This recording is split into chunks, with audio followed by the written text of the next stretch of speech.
Hello everyone, welcome back to the Doctrine, Dogma, and Davide podcast. My name is Davide, and today I'm going to be talking a little bit about this one argument that I've heard from sedevacantists as well as from some people in more of the SSPX, Recognize and Resist camp, and that is an argument against the Second Vatican Council with regard to its teachings regarding the Muslim faith. And then after addressing that specific argument, I want to talk a little bit about sort of the broader question about whether or not Catholics and Muslims actually believe in the same God or not.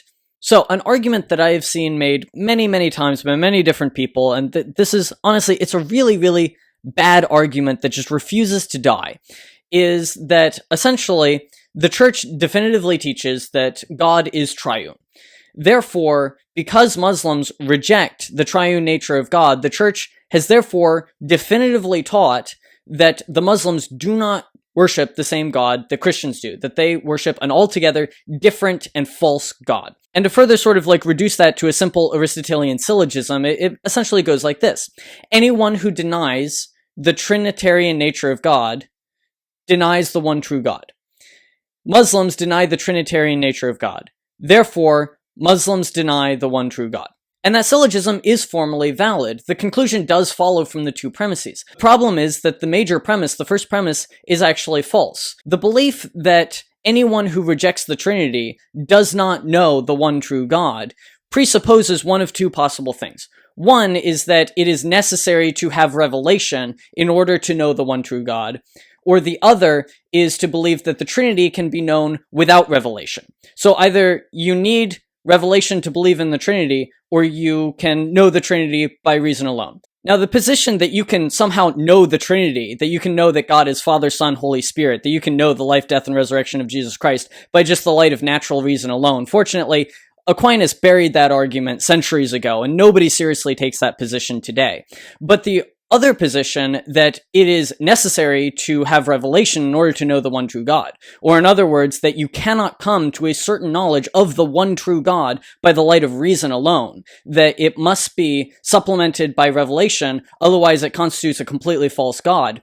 That is not only incorrect, but it is actually dogmatically defined as a heresy by the First Vatican Council. The first canon of Chapter 2 of the First Vatican Council's Dogmatic Constitution on the Catholic Faith states, quote, "If anyone says that the one true God, our Creator and Lord, cannot be known with certainty from the things that have been made by the light of natural human reason, let them be anathema." And so if you believe that the one true God cannot be known by the light of natural human reason from the things that have been made without the aid of revelation, then you have actually embraced a position that was explicitly anathematized by the First Vatican Council. And so this puts people who use this argument that basically if you reject the Trinity, you don't know the one true God.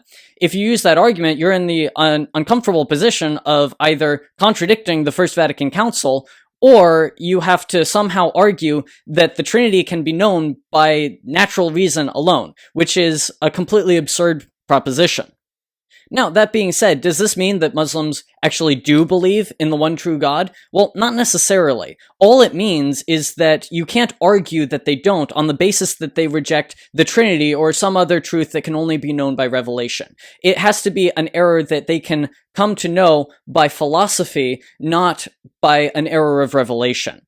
Now, the authorities of the Church have commented on this, but the question of whether or not Muslims and Christians believe in the same God, it hasn't been dogmatically defined by the Church. There's not a firm, definitive position on this, but I think that there are several statements from the Church's Magisterium, as well as opinions from various important theologians, that I think do indicate that they actually probably do. Now, the first source is St. Thomas Aquinas. Now, St. Thomas Aquinas wrote two main works against the Muslim faith. The first is the Summa Contra Gentiles, and the second is his Reasons for Faith Against Muslim Objections. Now, in the Summa Contra Gentiles, he doesn't really address Muslim claims directly, and he even claims that basically he doesn't actually know a lot about Islam when he wrote that argument, but he wrote it from the perspective of basically, here are things that reason can get us, and reason can tell us. But he never definitively says, like, the Muslims get this fact wrong, and therefore it is a false god.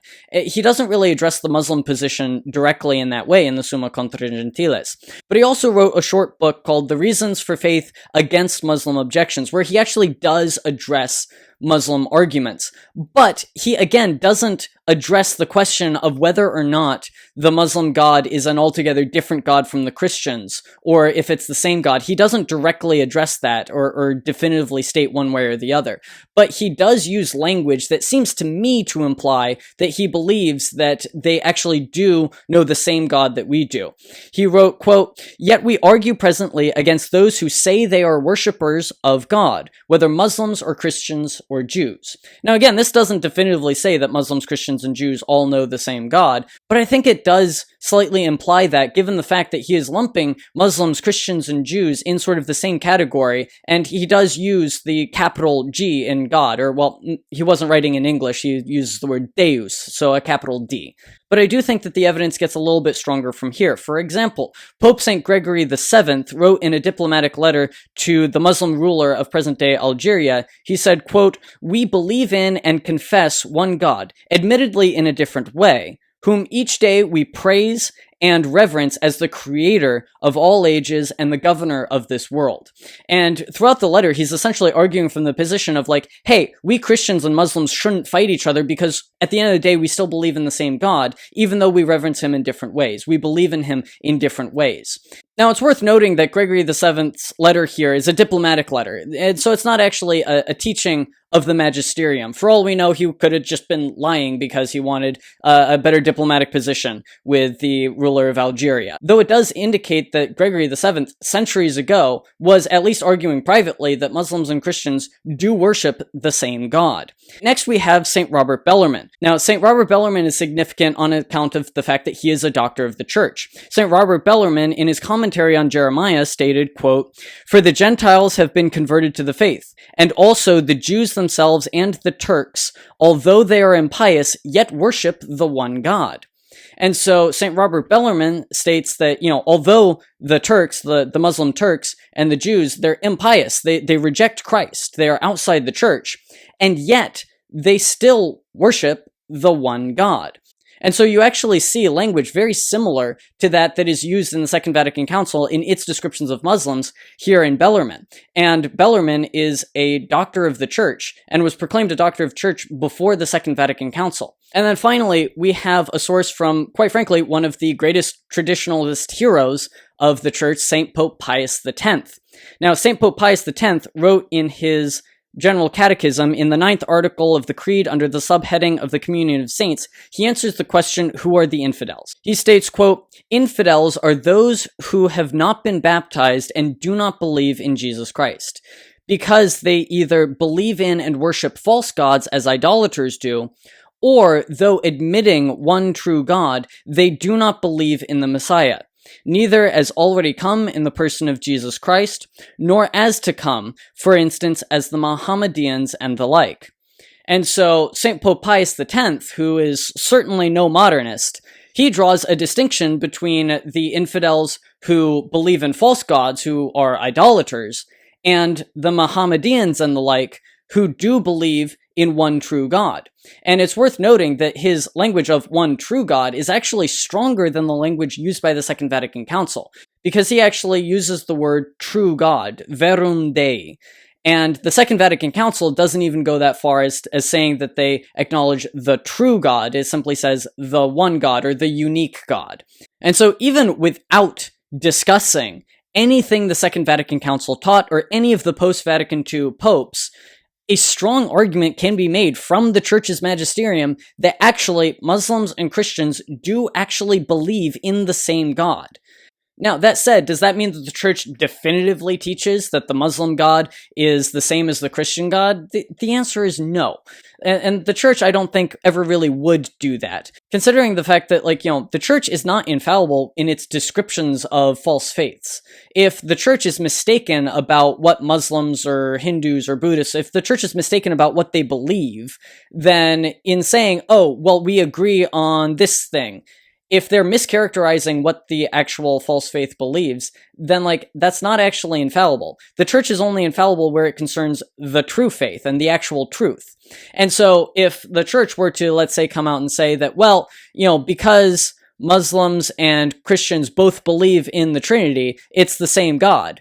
That would not be a heretical statement because it's a mistake about what the Muslims believe, not a mistake about what the Christians believe. Though once again, to state that the knowledge of the one true God is absolutely dependent on something we can only know by revelation is heretical. And so while you could certainly interpret these magisterial statements in such a way as to conclude that Muslims and Christians don't necessarily know or believe in the same God, I think that that is a more difficult position to take than the position that they actually do. And there is certainly nothing in the church's magisterium that in any way or even approaches definitive teaching stating that the Muslims don't worship the one true God. All right, that definitive teaching simply does not exist. In addition to the fact that that teaching doesn't exist, there's actually, I think, very good evidence that the church teaches the exact opposite. That basically the three main monotheistic religions, Judaism, Christianity, and Islam, actually all do believe in the same God, but that Christians have a more complete and a more full knowledge of God, things that we can only know by the truths of revelation, revelations that are rejected by Jews and Muslims. And so I think that that just about does it. I hope you liked the video. I hope you found it spiritually fruitful. If you did, be sure to like, comment, do whatever it is that people of the internet do, and I will see you guys next time. God bless you.